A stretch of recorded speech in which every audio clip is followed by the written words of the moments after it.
What if Robert Downey Jr. didn't show his face as Doctor Doom?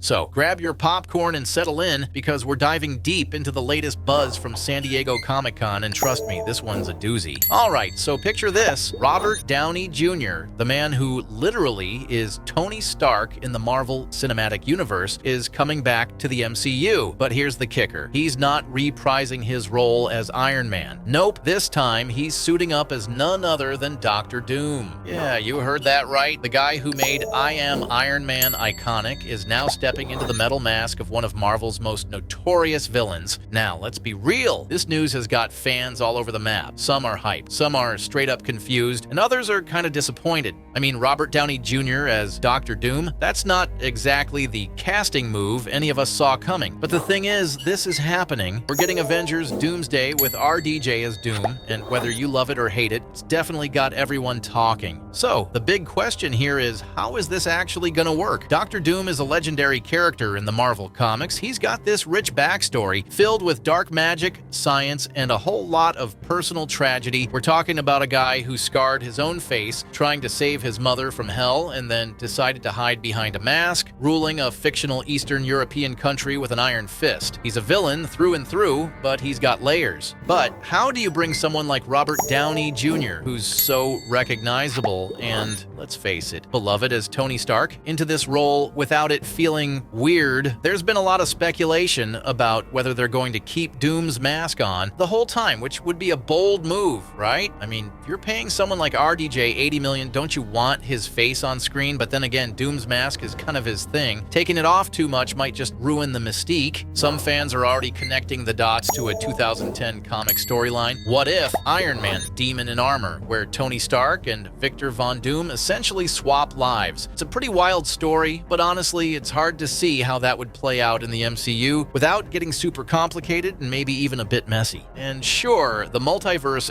angle gives Marvel a lot of wiggle room. We've seen how alternate realities can play around with characters looking like other characters, like that fun little Chris Evans moment in Deadpool and Wolverine. But Doctor Doom isn't a joke character, and it's tough to imagine how Downey's instantly recognizable face could be used without pulling audiences out of the story. What's clear, though, is that Doctor Doom isn't just any villain. He's one of the OGs in the Marvel Universe, predating even Thanos. He's not just some power-hungry megalomaniac. He's got a deeply personal story, a tragic backstory, and a complex relationship with other Marvel heroes like Reed Richards and, yes, even Iron Man. So, bringing him into the MCU with someone as iconic as Robert Downey Jr. at the helm is a big deal. It's just a matter of how they'll do it without turning this into a confusing mix of nostalgia and fan service. At the end of the day, we'll have to wait until Avengers Doomsday drops in 2026 to see how this all plays out. Maybe the Russo brothers have some tricks up their sleeves that'll blow us all away. Or maybe we'll be left scratching our heads, wondering why Tony Stark is trying to take over the world. Either way, it's gonna be one heck of a ride. So, what do you all think? Are you excited to see Robert Downey Jr. as Doctor Doom? Or do you think this casting might be a step too far? Drop your thoughts in the comments below, and don't forget to hit that like button if you enjoyed this video. Until next time, stay tuned, stay hyped, and keep your eyes on the MCU. See you in the next one.